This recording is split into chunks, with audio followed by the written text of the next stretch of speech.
John Spink, your instructor for the Preventive Controls for Human Foods Qualified Individual Training. This is the minimal content version, meaning that it's only the most basic slides that covered economically motivated food safety hazards in the Qualified Individual Training. This is Chapter 5B on economically motivated food safety hazards. I'm your instructor, John Spink. I'm the Director and Assistant Professor of the Food Fraud Initiative at Michigan State University. This presentation was originally conducted on May 9th, 2016 at the Food Safety Summit. In the PCHF Qualified Individual Training, there were two slides that directly addressed economically motivated food safety hazards. This first slide, economically motivated hazards. There's been several different ways that the concept has been defined, or terms that have been used. One is economically motivated hazards, another is economically motivated food safety hazards, and also economically motivated adulteration. Covering the content here, first, that the concept itself is limited to hazards with a pattern of economically motivated adulteration in the past. The phrase economically motivated adulteration was defined back in 2009 by FDA to include substances for economic gain, substances added.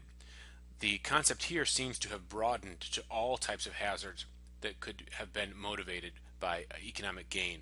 The second point is include only those agents that can cause an illness or injury. A key is, very key, the scope is only for issues and incidents that could cause a public health threat.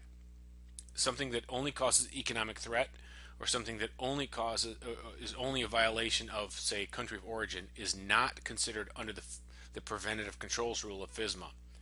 Finally, when a preventative control is needed, the supply chain program is typical. This is just a different way to define how the regulation appears to believe that the control, how the control would be applied.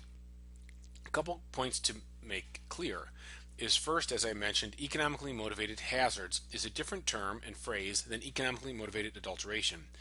Many of these phrases and terms seem to be used interchangeably. Another point is agents.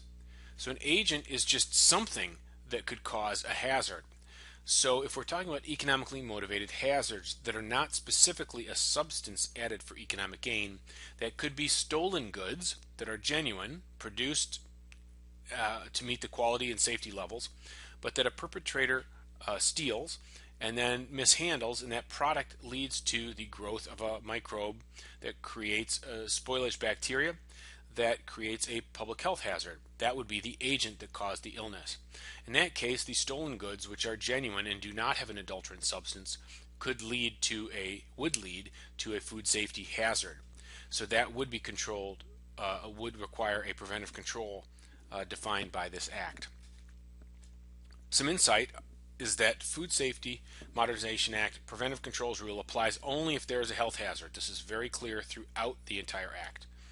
The second insight is that the Preventive Controls Rule provides no more clarification or detail narrowing the scope of EMA down to only an adulterant substance. So without that specific narrowing, it appears that the scope is broad to all types of acts that could cause economically motivated hazards, all types of food fraud. And second, there's no additional detail or clarification on what is a pattern in the past of what type of frequency that this would be, the likelihood of occurrence, or of the consequence as well. Those are undefined. And then in the summary section, a summary page, it mentions economically motivated hazards again. Two key areas are, first, the companies must know about the hazards that may be in their products. This does not define a likelihood or a consequence. And then preventive controls for hazards requiring them must be documented in the food safety plan.